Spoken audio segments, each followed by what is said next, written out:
time. Explore with us. Okay. Cops discover a horrifying secret behind dorm door.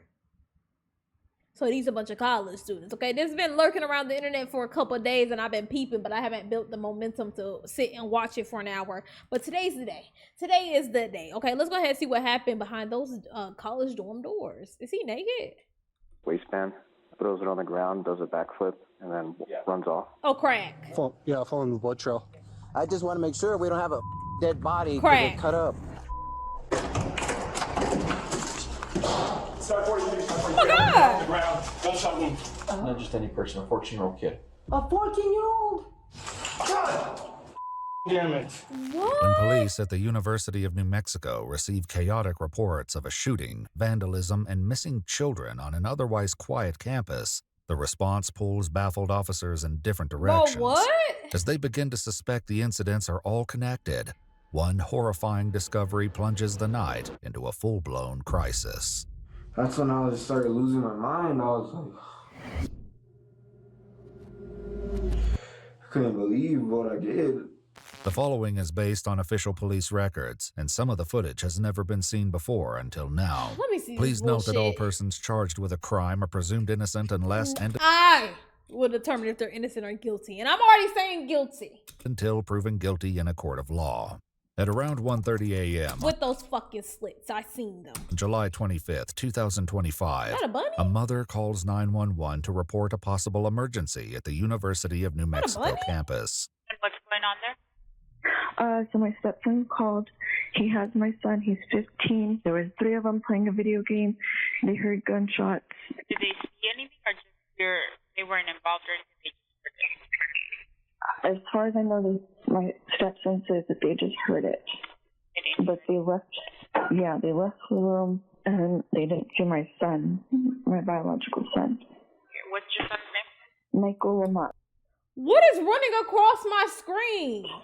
Dispatchers transfer the caller, Liana Lamont, to the UNM Police Department, the university's dedicated law enforcement agency. Her son, 14-year-old Michael Lamont, is 1 week shy of his 15th birthday. Wow. But by the time she makes her report, officers are already at the campus, responding to glass break alarms triggered at a building called Mesa Vista Hall, just across the street from the student dorms, separated by a parking lot and tennis courts. While there, dispatchers receive another 911 call. Hi, I would just like to report something my friend and I just saw in a lot near the tennis courts. Okay, what's going on? We were just parked there and with the windows up, and someone was trying to speak to us outside the car, and we ignored him, and then he brandished a gun, like a firearm. Jesus Christ. And he unloaded it and threw it on the ground, and then we just drove away. Officers quickly review security footage from the parking lot, and what they witness is anything but ordinary. He pulls a gun out of his waistband, unloads the magazine, racks it back, throws it on the ground, does a backflip, and then runs off. The young male, wearing light-colored pants and no shirt. I think it's the Olympics. Like, what are you doing? What are you doing? It's good for them fucking kids to immediately, when they see the gun, they back down immediately. That's the type of situational awareness I like to see. Shirt is seen on camera retrieving the gun Ain't no before need he to runs wait away, around to see what he gonna do leaving with officers searching for an armed suspect that could be anywhere on campus. That is, until they receive a tip on his location from the Albuquerque Police Department. I guess 19-year-old male was many people are FaceTiming his calling? parents, I guess on top of the roof of either the Einstein's Bagels or the technology something business there. Okay. But I guess he's on the roof. He said that he was laced unknown drug, and then he It had to passed be out on the drugs. roof. Officers head up to the roof, and the connections between the two separate reports quickly begin to emerge. Wait. These are the pants from that dude. Isn't it? Come on, 21. Why is he on the roof? No. Hello? As they continue their search, officers spot a trail of blood that leads away from the rooftops. Where's the blood at?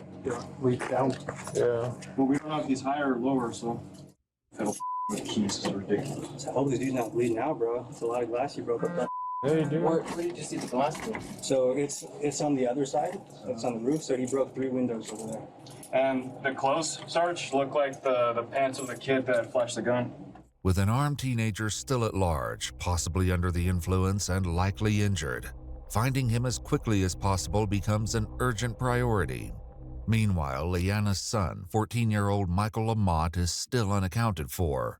The situation grows even more complex when police receive a call from the UNM hospital, telling them a university student has arrived at their emergency room. God. The victim, 19-year-old Daniel Archuleta, has a non-life-threatening graze wound It's so much happening in 5 seconds. the back of his head. He arrived at the hospital with 19-year-old Zion Mira, the half-brother of 14-year-old missing teen Michael In the back Lamont. of his head? Police question Zion, whose account ties each of the incidents together. Zion explains that the suspected gunman, who he calls John Pork, is a friend of Daniel's. By his account, the 4 of them, John, Daniel, Zion, and Michael, had been hanging out in Daniel's dorm room just before John began shooting at them. I'm sitting right here, and then Dad, he's sitting like right there. The bullet shoots, it goes flying past my face and it hits him in the head.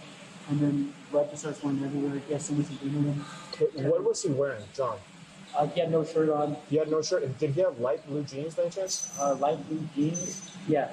His description matches the suspect officers are still trying to locate, but based on their knowledge of his actions on the roof and in the parking lot, officers question whether playing video games was really all the teens were doing. They was getting high as fuck.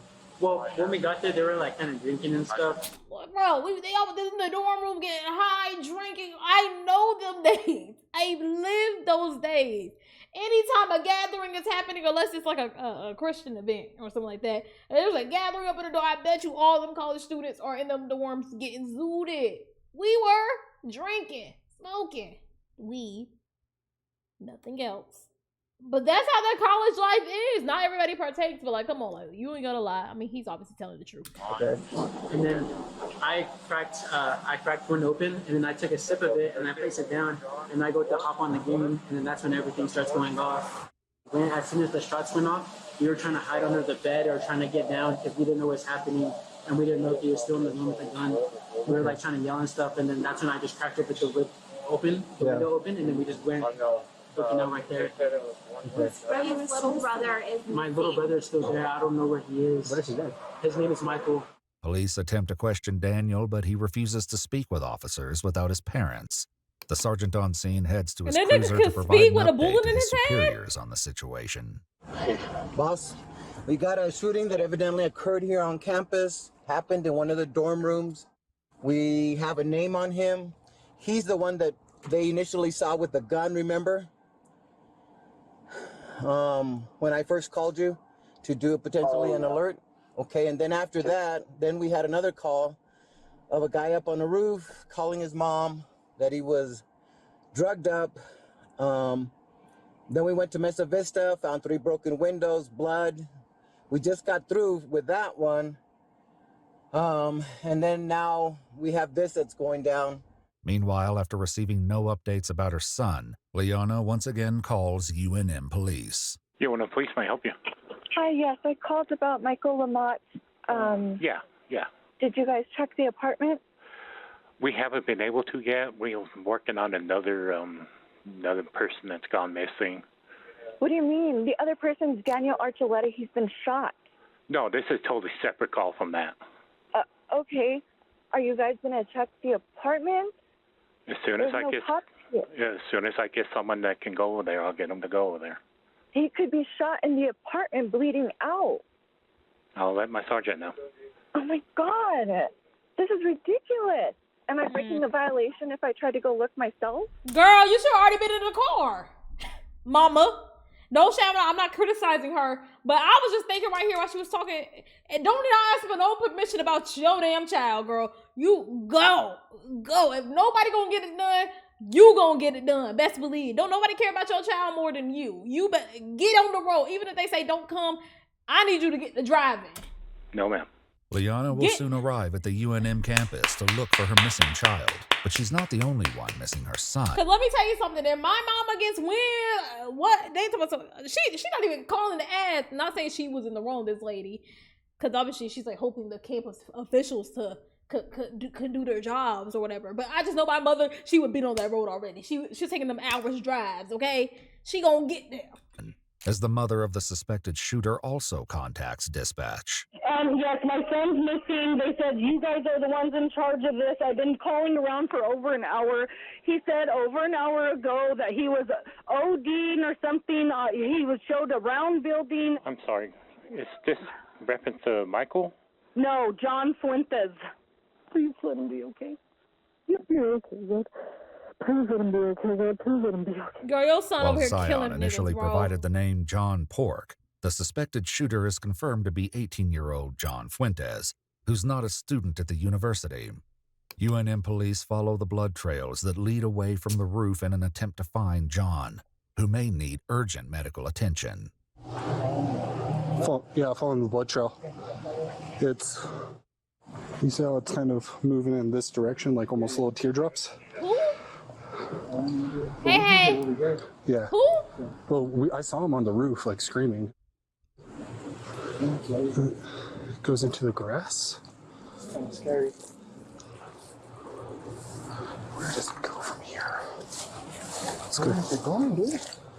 Just going in circles. Bro. Security footage shows John after he left his pants on the rooftop, now only wearing boxers, lightly jogging across campus as blood drips from his injured arms. Officers follow just minutes behind him, tracing the blood trail but ultimately failing to catch up. One security camera captures John passing empty police cruisers as a dark pickup truck enters the parking lot. Without waiting for it to come to a full stop, a woman can be seen exiting the truck and racing toward John, Who was that? embracing him with a hug. The mama? The unknown woman ushers John into the vehicle, and together they drive away. Police round the corner just 10 minutes later, but they have no idea their suspect is long gone. I just want to make sure we don't have a dead body because they're cut up. And we still need somebody to follow up with that other call. What is it? Mom called that she couldn't get a hold of their loved one from Casas. Meanwhile, Liana Lamont has arrived at the Casas del Rio student housing complex, desperate to find her 14-year-old son, Michael. It's been approximately 1 hour since her first report to 911. UNM police, may I help you? Yes, there is still no one here at this room for Michael Lamont. They're on the way. You guys keep saying that. I don't see a police outside. I don't see an ambulance. Like, there was a shooting. There was gunshots. Someone got shot already and is at the hospital. We've never gotten any calls about shots being fired inside the Casas del Rio. I don't know where he got that information from, but we never got a call about that. Oh, my gosh. Believe me, when someone shoots a gun on campus, we get hundreds of calls all at once, and we never got any calls. Y'all did. Well, no, the Officers police finally did. meet with Liana, who's standing just outside the Casas del Rio student housing complex. Right now, my partner is grabbing the RA. Okay. That way we can just key into the room after we knock and announce, okay? Okay. What I'm going to have you do is you're going to stay out here. Okay. Okay. Okay. And what's your son's name? My son's name is Michael Lamont. The friend's name that owns the room is Daniel Archuleta. Daniel Archuleta. Just outside of Daniel's dorm room, the resident advisor delivers a set of electronic keys. Flashing orange. I've never seen that. With the keys not working, the resident advisor contacts the building manager. While outside, Michael's mom grows more restless, asking for updates. This is ridiculous, bro. I ain't gonna lie. As a mom, well, I'm not a mom, but like as a I feel like as a mom, like bro, like this is crazy, bro. Like, this is crazy. Like nobody's been out here, not even one, bro. And I'm pretty sure wasn't she one of the first calls? I have no idea, ma'am. I'm still trying to figure out the whole situation. But there's nobody in the room. We're currently outside of the room. The window's broken on the outside. You guys haven't gone in? Not yet, ma'am. Which room is it that you're looking at? Over there. The one with the light on? Okay. The blinds are... It's open. Okay. 10-4, 17 PD. Just annotate on the CAD. There's an open window to the room, possibly to the room with the blinds broken and the windows open. I'm not making approach yet. I'm waiting for somebody else to come out here so we can make our approach. Backup soon arrives, and at close to 3:15 a.m., nearly 2 hours after Liana's initial report to 911, officers prepare to breach through the open window. Okay, this is what I need you to do. Just cover me right here, because we still have the suspect outstanding. We don't know if he's back in the room, okay? Wait till she gets up here, and then we'll be able to do our thing. I'm gonna go around the bush and try to get up there. And you know he's in there, bro. I'm gonna try to see if I can look inside if the suspect's still in there, okay? Wait. From what I can see, I see that PlayStation that he was talking about. It's right here. I don't know where the gunshot's at, though. 1227, knock on the door. Yeah. You can go in through the window? You want another person? Yeah. What's up, buddy? Hold the air for 1 second. We're gonna try to make entry through the window.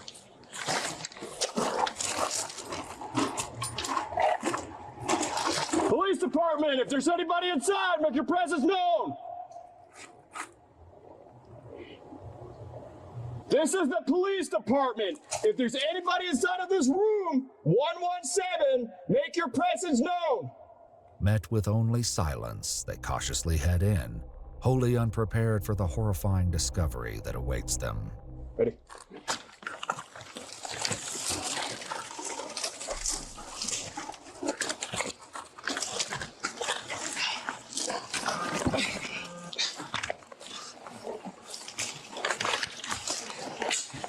Okay, Jesus Christ.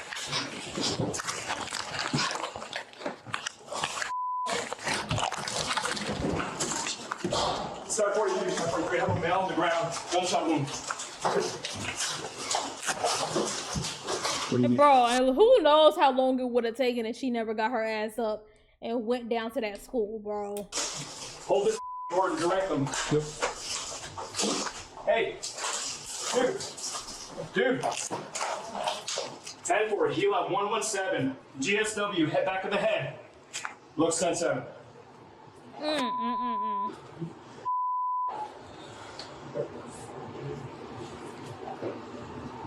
Jesus Christ, bro. God damn it. A teenage boy hangs limply from a chair, with his head and arms resting on the floor in a large pool of blood. He has a single through-and-through gunshot wound to the head. Officers clear the apartment, noticing another broken window, as well as smears of blood across the adjacent wall. They search for a firearm, but don't find one anywhere in the room.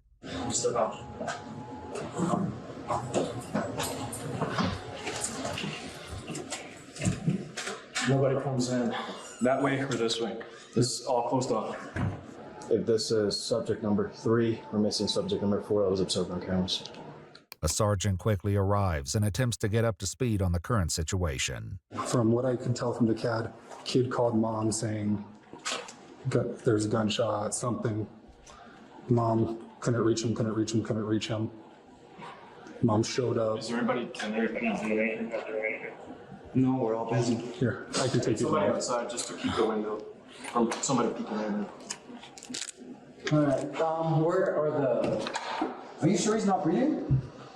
Nigga, he been sitting there 2 hours with a fucking gunshot to his fucking dome, bro. I hear anything? Purple lips, no pulse. Get 43. Did you call him? It's already in route. Okay, what is the person that she's looking for? What is her son's name? Michael Lamont. And is he missing? Yes, he's currently missing. We don't know where he is. Correct. You think that's him? Yeah. Okay. Because how did she get involved? Did he call her? From what she told me, he called her saying something about gunfire or someone was shot. She kept trying to reach him, could not reach him, called us while we were dealing with the guy on the roof. One officer heads outside to guide arriving paramedics to the dorm room, running into Michael's mother, Liana, along the way. It's me. Do you mind taking a seat, please? Just sit right there, please. Hey guys, it's back here. Yeah, I know, we know who she is. Possible mom of the 10-7. It's this one right here, kind of right next to where you parked. This is sad, bro. I'll get you in this way and then we'll come down. So how the other two get out the room and didn't see him in the room shot, or didn't like how did that go down? I get everything probably went so fast, but that way she hopefully doesn't see you. Paramedics enter the room, but there's nothing they can do for the victim, who is beyond any hope of saving. One medic briefly checks in with the officer, who's clearly struggling with the grim situation. You doing all right, man? It's not a stranger to it, but it's just the age just kills me now. It's like one moment they're playing PlayStation 5 and the other one dead on the ground. that's crazy, But bro. they'll soon learn that what happened in room 117 is not so simple, and that the truth stretches far beyond what they have been led to believe. For now, with multiple unsecured crime scenes across campus, as well as blood trailing through plazas and parking lots, the sergeant determines this is more than one department can handle alone. Call APD, ask them if we have any priority 1 calls. They'll take them for us. We're calling in the troops. Everybody's busy right now. After checking in with his supervisor, the sergeant receives instruction regarding Daniel, the gunshot victim who's still at the hospital and refusing to provide a statement. Okay, get Javier to get his phone secure. Okay. I don't want that kid calling people and text messaging and all kinds of stuff. Get his phone. He could be a suspect right now. We don't know that. That is correct. Okay. So, I know he might try to run or who knows what. Yeah, he won't talk to us. Like I said, he said he was not going to talk to us. That's suspicious as all get out. Okay. Like what? Meanwhile, the sergeant meets with Liana, who's now been joined by Michael's sister Erica, as well as their grandmother. Is there nobody in that room? There is someone in that room, and they were hurt, okay? But I don't know who they are, okay? Did they get taken to the hospital? They're working with them right now, okay? So they were checked out. Hoping to confirm the person in the room was her brother, Erica shows the sergeant a photograph, while Liana describes what he was last seen wearing. Oh, I can't like. Tragically, the description of 14-year-old Michael Lamont matches the victim. The sergeant quickly heads to his cruiser and contacts his superior. Let's get mom and them separated. Let's get mom at a minimum placed in a unit. She's already asking. I don't think she has. I don't know for sure. We're not going to make any. Okay. If anything, let's call APD to get a chaplain. Okay. To make notification. Bro, oh my god. And she's being so calm about the situation because I'll be flipping shit, bro. I'll be flipping shit, bro. It's like nobody's telling you nothing. And you had to basically beg and plead for somebody to go check. And it's like, I would be so like, anger would not even be the word to describe what I know she's feeling right now, bro. Like, holy. And to comfort her before we give her N49. Okay. Once he returns to the family, Erica calls Zion, who is still at the hospital. To confirm the sergeant's own suspicions of the victim's identity, he asks an urgent question. Where do you think Michael would be at? Do you know?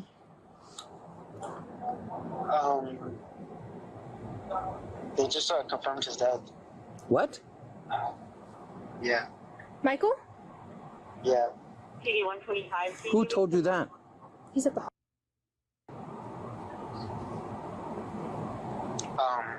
I don't know, one of the people, I think, over here. Who? I'm not too sure. We just heard on the radio that he didn't make it out. And that What radio? confirmed. What radio, Zion? Who's the officer? Who? I'm not too sure. One of the officers next to us. One of the officers mentioned. Did they say Michael Lamont? I'm not too sure. I could double check. Where are we not at the hospital?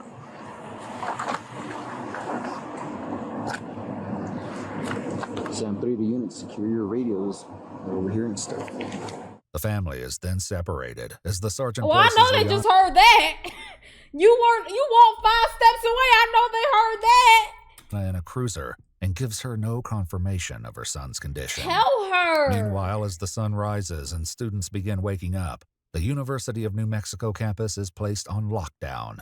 University police begin to coordinate with Albuquerque PD and the New Mexico National Guard to secure the campus, as well as both crime scenes, including the dorm room and the rooftop of Mesa Vista, where an officer locates a critical piece of evidence that was earlier missed. Hey, I located the firearm and a set of keys on top of the roof of Mesa. Holy, these niggas are shit police, bro. Holy, what do you mean, bro? Mesa Vista. The Glock 19 9mm is confirmed to be a stolen firearm. Though the gun has now been recovered, the suspected shooter is still at large, a fact that's shared by the local news media to the public. Phone calls from frightened parents of students, many of them on campus for new student orientation. Oh, it's NSO? Oh, it's NSO week? Oh, I know them parents are withdraw that acceptance tonight. Begin flooding in. Yeah, my daughter is on campus right now. Can I come get her? No, ma'am. Campus is closed. Is there anything else, ma'am, you needed? Yeah, I need my daughter. Is there anything else, ma'am? I have 4 other calls holding. Ma'am? Amid the endless calls, Michael's father, Mark, requests a confirmation that his family still hasn't Michael's who? received. I'm calling because Y'all still haven't told them? It's morning. it happened over there at your campus last night, and I want to make sure that my son is alive. Okay. His name is Michael, last name Lamont. Michael's not being found, or I don't know what's happening, but I need some information. Is he okay? Y'all still Did he haven't pass told away? them? If so, I want to go down there and make sure that it's him. Okay. Yeah, hold on one moment, sir. Is there anybody dead? That's all I want to know. I can't release any information. Y'all haven't told them yet? It's fucking daylight. What the fuck? Michael's mother, What type Liana, of torture are y'all doing to these people? is brought to the police station, where investigators finally deliver the tragic news about her son. We want to inform you that he is no longer alive.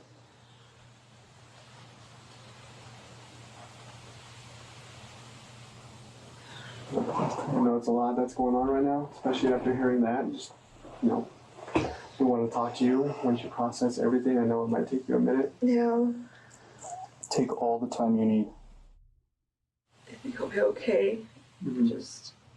I knew, I had a feeling, my heart, everything. It's hard.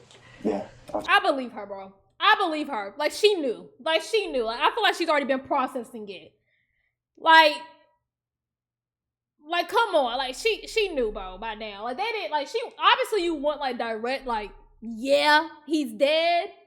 But, like, she knew. She couldn't get a hold of him. Nobody was checking. When they finally went to check, all of a sudden it's ambulances and, like, oh, yeah, there was somebody in the room. They're hurt. But you're not giving me no information. I know the other 2 are at the hospital in that room, so it's only 2 other guys left. You know what I'm saying? Like, I feel like, and then it's like, it's a 14-year-old, bro. They got their phone on them. You can't get a I feel like she knew, but she just, like, she needed to hear it. You know what I'm saying? Like, she already, like, she's been processing since she, like, been on the campus. But it's like, she really needed to hear like, it was him. You know? Like, that final seal. But I feel like she already knew, bro. The dad knows. Like, that's why he started crying. Because, like, yeah, like you said, I can't release any information. What do you mean? It's like y'all are telling me without directly telling me. Like, damn, bro.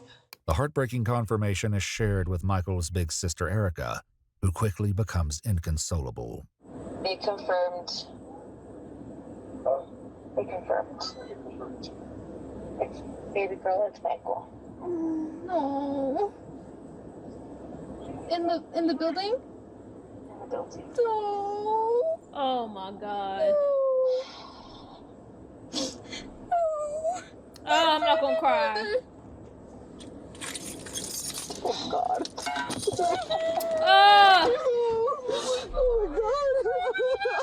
I can't watch this. Oh. What do you know? Have they caught him? No one's informed us of anything as of I'm not gonna cry. Oh, no. No. He was my baby brother. Erica's cell phone rings, and Michael's father, Mark, also learns of the death of his son. Dad!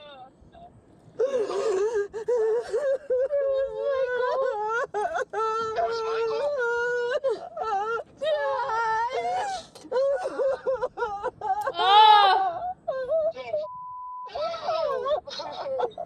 Oh my God.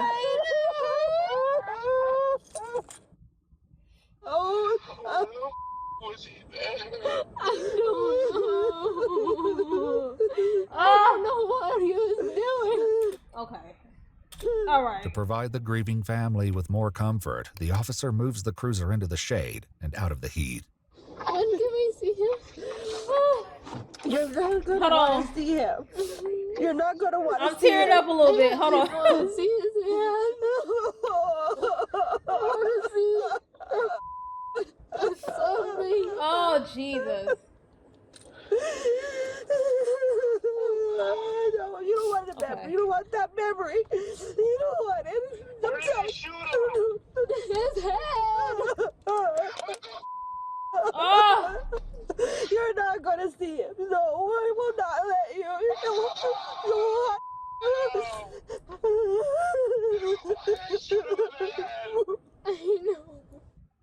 You should have never even been with Zion. Oh. I know. Michael should have been at home asleep. Maybe playing video games. What the How is he out getting shot? How is he getting shot? Why is he out drinking and smoking and doing that? Oh,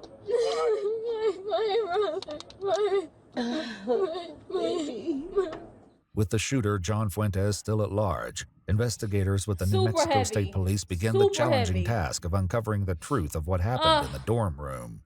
They head to the hospital to speak with Zion, who still refers to the shooter as John Pork. We were like about to load up a game, and then John Pork and my brother Michael, they were like at that little desk, and then I didn't even know what happened. Like we were loading up a game, and then we just heard a shot go off, and then all our ears start ringing. And as soon as he shot, he looked right at us. He shot, it went flying past my face, and it hit. And I think that was the bullet that hit Daniel in the head back here, and then. But once that first shot went out, we were like, what? And then he turned at us right away, and then he just started just kind of unloading the clip on us. And then we were trying to take cover. I go under the bed. Daniel's like trying to hide behind something. He's just bleeding all over. And then I don't know where Michael is. And we're trying to say like, stop, like stop, like trying to yell him like stop. And then Daniel's like trying to yell like safe, like John Pork, it's okay, bro, like stop. And then I guess in the dorm there's 2 windows, so he went out under the window. And then we didn't know he left or anything, so we were just trying to get out the other window where Dan in his bed and his like carpet, his little gaming area is. We got out that window, we opened it, and then we pushed it, and then we just got out from there. Zion explains that after the pair fled, he called his mother, who drove him and Daniel straight to the hospital. I didn't know what to do, because as soon as he booked out from the window, I didn't know if he still had a gun or if he was still on campus, so we just tried to get kind of far. And I didn't want to bring him down to the hospital right away because I didn't know if John Park would be waiting here. So I just wanted to call my mom or call someone so we could help, because I was freaking out and I didn't know where my little brother was. I didn't know if he was dead or alive yet. But Zion's half-sister Erica says she spoke with him just after the incident. And although parts of his account to investigators mirror what he told her, one conflicting detail stands out. So I was like, what actually happened? Tell me everything. And he tells me that they were in the dorm, just chilling, and Zion and his friend, don't know the kid's name, like Daniel or something, they were playing video games. The guy that was talking to Michael, I guess, flipped to shot Michael in the head, I guess Zion said the bullet went through, and I was like, oh my gosh. Zion's admission that he saw the bullet wound to Michael's head doesn't match what he told investigators or the officers at the hospital. To both, he claimed he had no idea whether his brother was even injured. Once you and your dad got out of the room, where'd you guys go? Did you guys go directly to your car, or did you guys run around the campus or anything?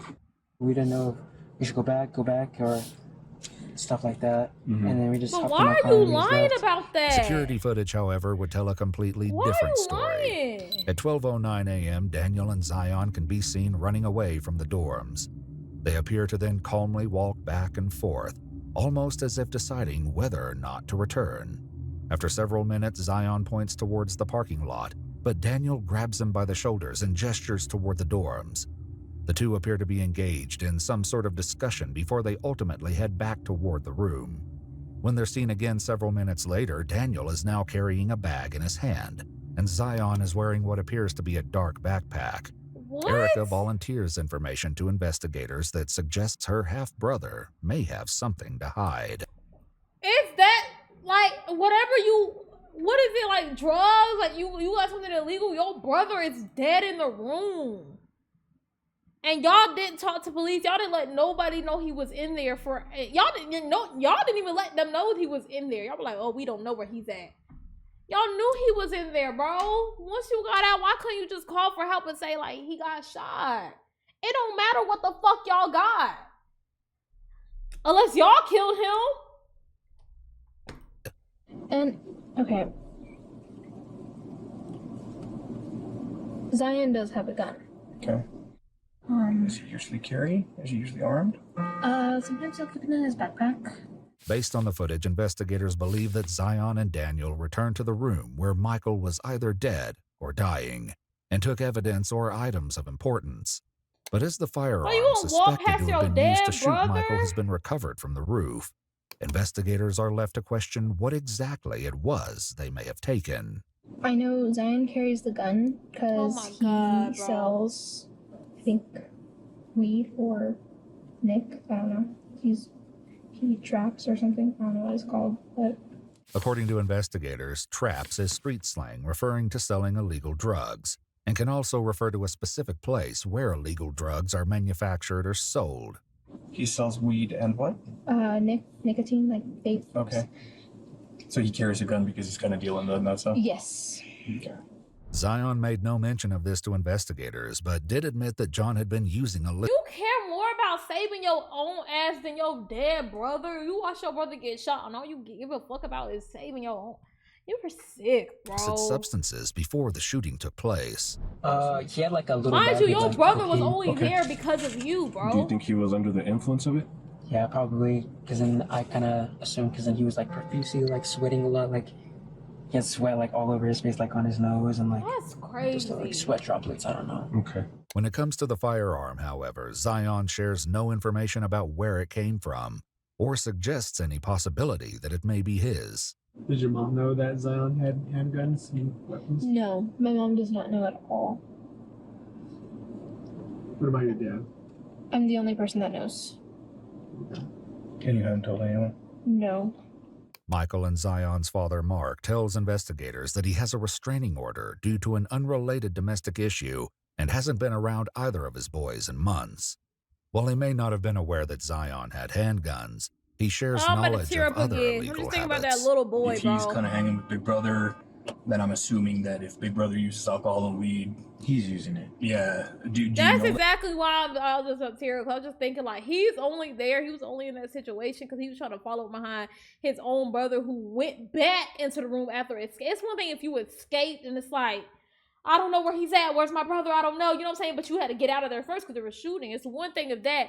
It's another thing to escape, come back, walk past your dead brother, grab your drugs and stuff because you don't want to get caught, and then walk back out and not tell anybody you know he's in that room, bro. And he's only there because he wants to follow behind his big bro. It's a sibling relationship. It's normal for a younger sibling to look up to their older sibling. They think they're cool. What does a 14-year-old think? A 14-year-old think, oh, you know what I'm saying? You're drinking, cool, smoking, cool. His big brother doing it. He get to hang with his big brother. His big brother got him some shit. He left him for dead, literally. literally left him for dead, bro. That's insane, bro. That for a fact or assuming? No, I know that for a fact. I've seen him on his Instagram smoking weed. Yeah. And I just can't do nothing about it. And he knows I can't do nothing about it because I can't go over there because I'll just go to jail. Yeah, yeah. Or else I would have went and whipped that a long time ago. Yeah. While the information shared by Michael's family is shocking, investigators are still left to wonder why the 14-year-old was with his older brother at a college campus in the first place. I was thinking that. When he's hanging out in a dorm room with someone. Because I don't know about, I can only relate to my experience in dorm rooms, but it got more lenient, so I could see how people could sneak in. Oh no, RAs at the desk? When mom doesn't really know at 1 o'clock in the morning, and assuming mom didn't know there was weed or alcohol or whatever, but at 14, is mom cool with that, or did they take off and kind of do their own thing today, or do they normally do that kind of stuff? Okay, so they do it, but they do it behind my mom's back. She doesn't really like to discipline at all, so Michael being Michael, he kind of just went out and did his own thing. Regardless of why Michael was there, his father Mark remains suspicious. I don't think that Zion's story matches up from what I've heard of it, but I haven't got to speak to Zion personally yet. Mm-hmm. I think his story has a bunch of holes in it, which just leaves me more questions. And then his friend doesn't want to talk? Why? Is he scared? Who is he scared of? However, Zion offers an excuse for his friend Daniel. She doesn't want to talk at all. Like, I was trying to ask him, and he used to be like, Zion, shut the up. Like, I don't want to talk about it, but just leave it. Okay. And did he only get hit, like, on, like, the head? Yeah, I think so, yeah. Okay. With Zion only admitting half-truths, investigators later ask him to voluntarily hand over his cell phone. While his mother encourages him to do so, Zion appears uncomfortable with the request. They're gonna get it back to you as soon as you can. It's been a long day. Everyone is been a long day. I don't have my goddamn phone. I'm trying to talk to people, tell them my situation. Yeah, no, I get it, man. I get it. And like I said, I'm not trying to, even though I am, I'm really not trying to. I mean, we do our best to not inconvenience victims in the case. Reluctantly, Zion agrees to cooperate. What they'll later uncover on his cell phone will prove invaluable in uncovering the truth. For now, with Zion's statement on record and Daniel refusing to speak to investigators, they'll need to question the only other person who was there at the time of the incident to get a complete picture of what happened between the four teens. By the early afternoon, license plate readers and other tools successfully tracked down the shooter, John Fuentes. He's taken into custody during a high-risk traffic stop near a smoke shop in Los Lunas and taken to the New Mexico State Police Office in Albuquerque along with his grandmother, who'd been traveling with him. Before questioning John, investigators speak with his grandmother. I never thought this would happen. It's sad. Very sad. Do you need some water or anything before we start? You fine? It's so bad for my grandson. Go for what? He's a good guy, good kid. You know, he just turned 18. He graduated from Manzano High. He don't have no records or nothing. He got like a little in trouble, but they put him on probation, and he already completed it. Investigators learned that it was John's uncle and his uncle's girlfriend who ultimately picked him up from the campus, dropping him off at his grandmother's house. His grandmother explains that she then took John to Walmart to get bandages for his wounds. I wanted to clean his wounds and that, and we can't run from the law before. I did have planned to him, and he had already agreed. Okay. So he wasn't going to be out there very much longer because I knew you can't hide nobody. So you were harboring him. You trying to tell me you knowingly harbored a suspect? They can't hide because you all will catch us. She admits that she's aware a shooting occurred on campus, that someone died, and that John was involved. She emphasizes she had plans to take him to the police station, but only after making a quick stop. We went to the smoke shop now to get the cigarettes. That's where we were caught at, Nicole. So I just told him, and he agreed. He wanted me to take him to turn him, to turn himself in. All I can tell you, Miko, that when, because I go to Calvary a lot, and I believe in God, I pray a lot. The devil attacked. He couldn't get to me, so he attacked my family. They say that's what happened to John. He couldn't get to me, Miko, so he attacked my grandson. That's what it is. The devil attacks, Miko. Bro.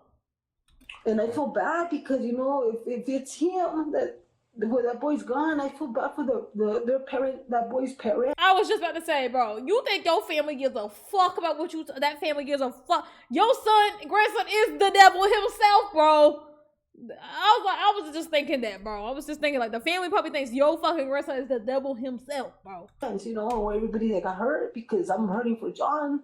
But while his grandmother places blame on the devil, John claims what happened is a result of something else entirely. What brought you to UNM?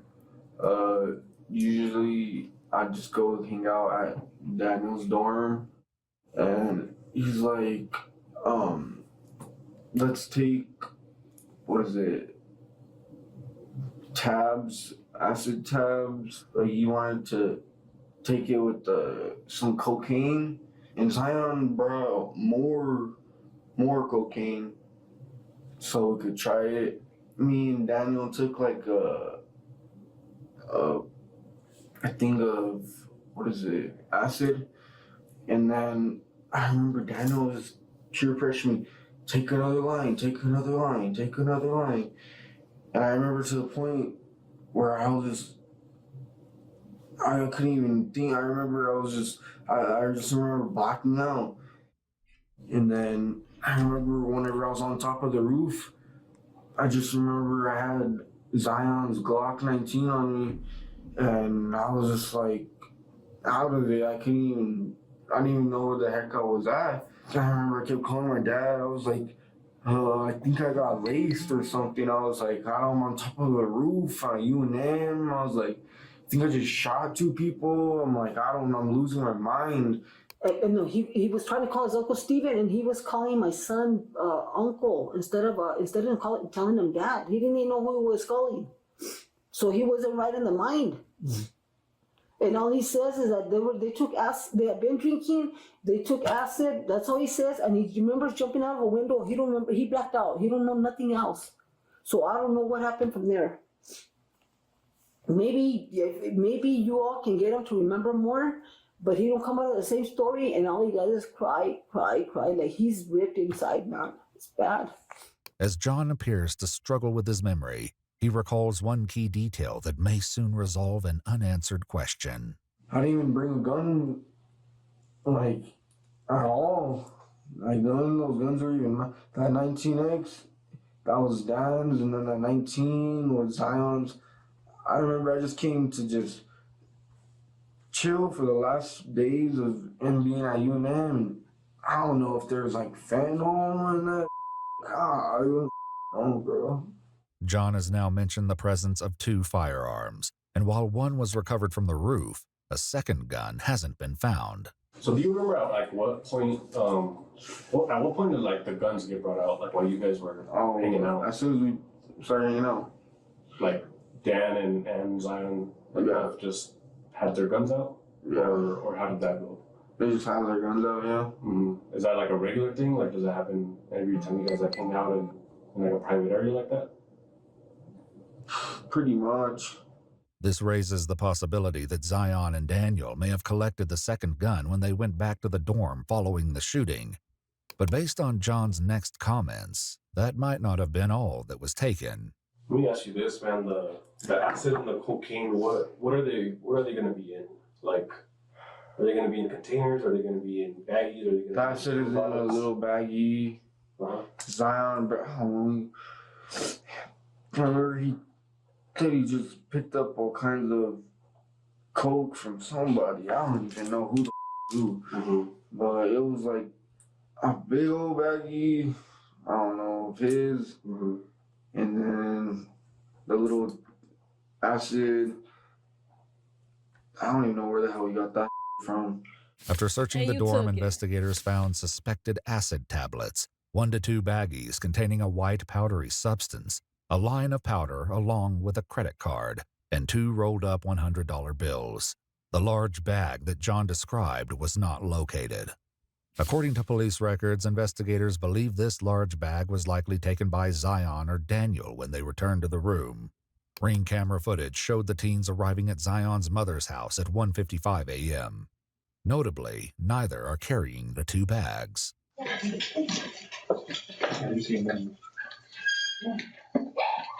Come on.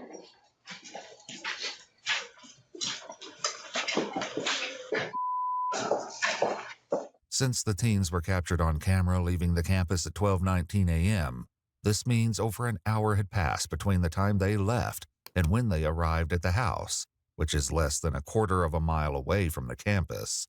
It's unknown what Daniel or Zion did in the hour after they fled the campus, but it's worth noting that after a search warrant was later executed on Zion's vehicle, both bags were recovered and both were empty. After obtaining search warrants for phones belonging to Daniel, Michael, and Zion, investigators uncovered stunning revelations that began to paint an alarming picture. Deleted texts on Zion's and Michael's phones revealed they had indeed been arranging illicit drug sales, with 14-year-old Michael coordinating the deals, Zion handling the deliveries, and the two splitting the profits. According to Look what you got your little brother in, bro. Like, oh my God, you already didn't fuck up your life enough. You got your little brother in this shit too, bro. court documents, roughly 12 hours before Michael's murder, Zion traded a firearm for 40 to 50 grams of cocaine. Video communications between Daniel and Zion showed them in the dorm manipulating 2 pistols, as well as large amounts of cash. In a video recovered from Michael's cell phone, someone can be seen holding the same stolen handgun that would later be used to take his life. Further deleted text reveal that Daniel told Zion not to speak with police. Zion replied that he only told them certain things. All the while, 14-year-old Michael was left in the dorm room with a gunshot wound to the head. And there's no evidence Daniel or Zion called 911 for help. Just a couple minutes ago, after Michael's death was confirmed, Zion had texted me, "Bro, I'm scared to go to the house and face all of you." What does that mean?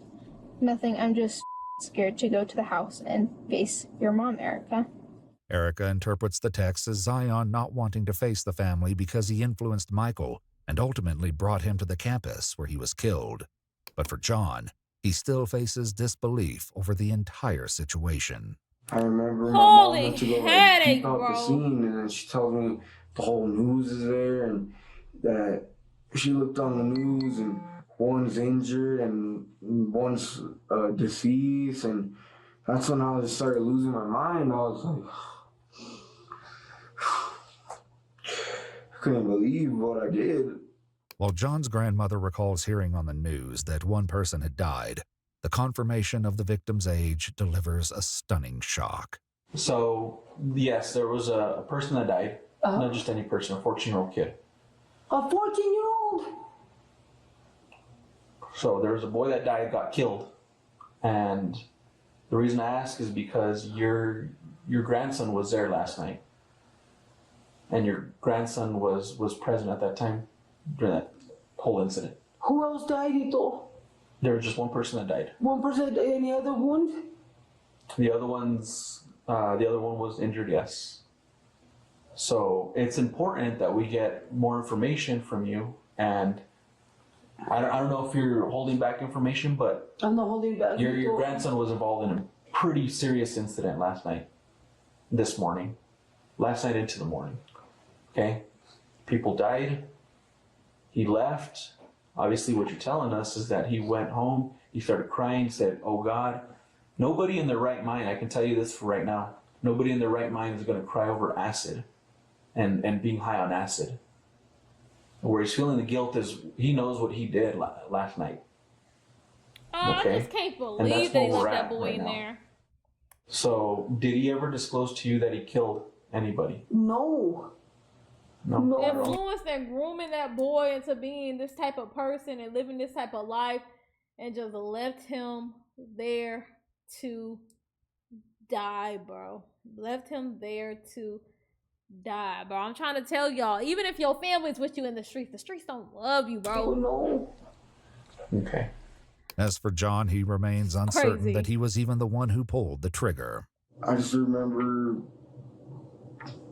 somewhat of me holding his pistol, like looking at it off the acid, like all just tripping out on it, and then just like just blew. I remember, I don't even remember what happened. I remember it was just like a movie. What led you to believe that you may have shot two people? Cause I was just full of blood, and I remember the Glock. Before I was messing with it, I remember it had bullets, and then I remember I took out the clip and it was empty, and I was like just bleeding, and my ears were ringing. So I definitely knew something was up. I don't know. I was just, my mind was running a million miles per second. While most students seem to have slept through the incident, police were able to locate a witness who heard the gunshots. So obviously, like, I know there was multiple gunshots, but it was like, so like the first one went off and it was like bam, bam. And then I heard somebody laugh.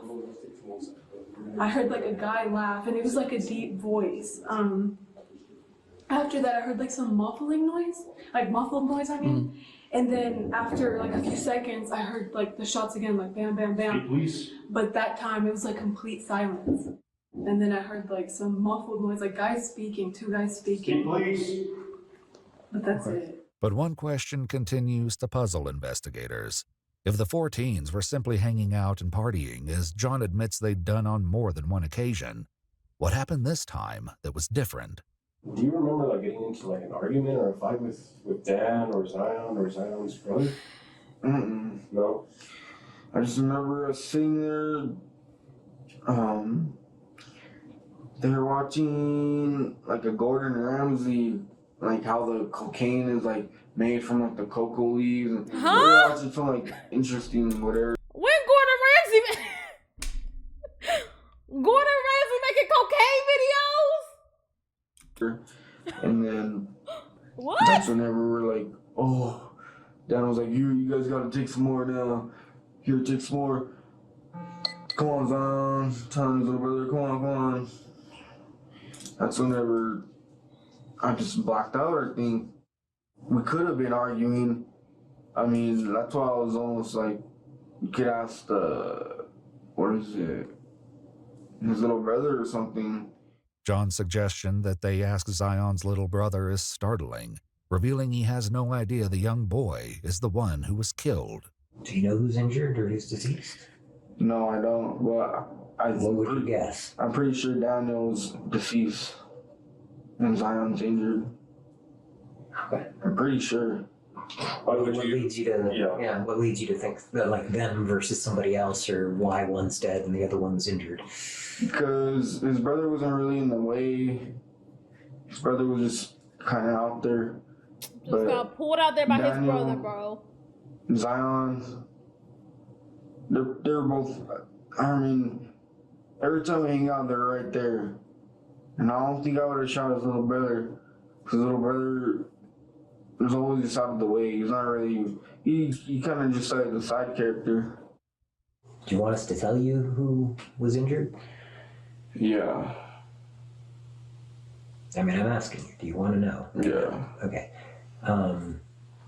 So the little brother, he's 14 and he's dead.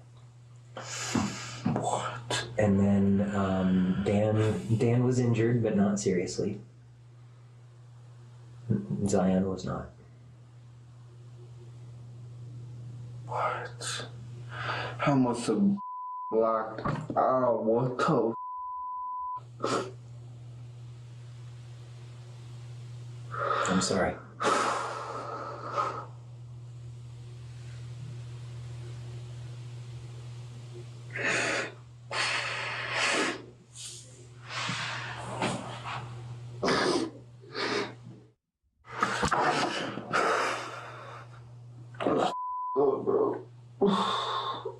Investigators ultimately conclude that all four teenagers, including Michael, were drinking and consuming drugs while playing with two loaded, stolen pistols. At around 12:05 a.m., John is suspected of shooting and killing 14-year-old Michael and of firing additional shots at Zion and Daniel, who was injured. It remains unclear whether there was any argument between them. Following his interview, John was taken to the New Mexico State Police for the execution of a search warrant before being Oh my God. I thought they were saying for execution. I was like, oh damn. New Mexico get down like that? transported to a detention center. 19-year-old Zion Mira was later arrested and charged with 2 counts of Lost tampering 2 with sons. evidence, 1 count of contributing to the delinquency of a minor, and 1 count of possession of a controlled substance. He entered a plea of not guilty on October 27, Fuck you two. 2025. Fuck you too. 19-year-old Daniel Archuleta was also arrested and later charged with tampering with evidence, contributing to the delinquency of a minor, and 2 counts of possession of a controlled substance. John Fuentes, now 19 years old, faces 8 felonies, including second-degree murder for the death of 14-year-old Michael Lamott, aggravated battery with a deadly weapon, aggravated assault with a deadly weapon, 3 counts of tampering with evidence, criminal damage to property, and receiving stolen property in relation to the firearm. He entered a plea of not guilty, and a pretrial conference has been set for July 7, Not guilty? 2026. What he John gonna Fuentes say? and Zion Mira are both being held without bond while awaiting trial. Good, If you'd bro. like to see select new videos early, Good, bro. I'm trying to shut up towards the end so we can get through the video, but oh my God, that was so sad, bro. That was actually just genuinely so sad. And it's just the saddest part about all of it is like, all I could think, like, although it wasn't like, you know, it wasn't like a good lifestyle to be following behind. All I could just think is like, at the end of the day, like, that was just like a 14-year-old little kid, like, want to hang with his big brother, want to do whatever to get with his big brother, hang with the cool kids and whatever, you know what I'm saying, like, do dealings with his big brother. And what's his big brother doing? Fucking cocaine, acid pushing, stealing guns, robbing folks, like, you know what I'm saying? Like, well, they didn't say he did that, but, and so like he got dragged into that lifestyle. And then like he even said at the end, like, the little brother was kind of like a side character, because like, obviously, who's like, a 14-year-old shouldn't have been there in the fucking first place. So who's really like really in there interacting with that 14-year-old? He's off to the side that he's the only one that lost his life because y'all 3 dumb young ass adults went to do some dumb shit, bro. Like, oh my God, like, oh my God, like, I don't even need to say it, but obviously say no to fucking drugs. Peer pressure is a real thing, but guys, like, you have to have some type of backbone in life. Okay, first of all, why are you even taking acid and cocaine anyway? But you have to have some type of backbone in life, because it's like, at this point, it's like, oh yeah, they peer pressured me. Well, every one that you just got like laced, and that was just the end of it. But you ended up taking somebody's life, bro. You ended up taking a child's life at that. Sad video, bro. W video though. I knew there was a reason why I hadn't watched that for a couple days. W video.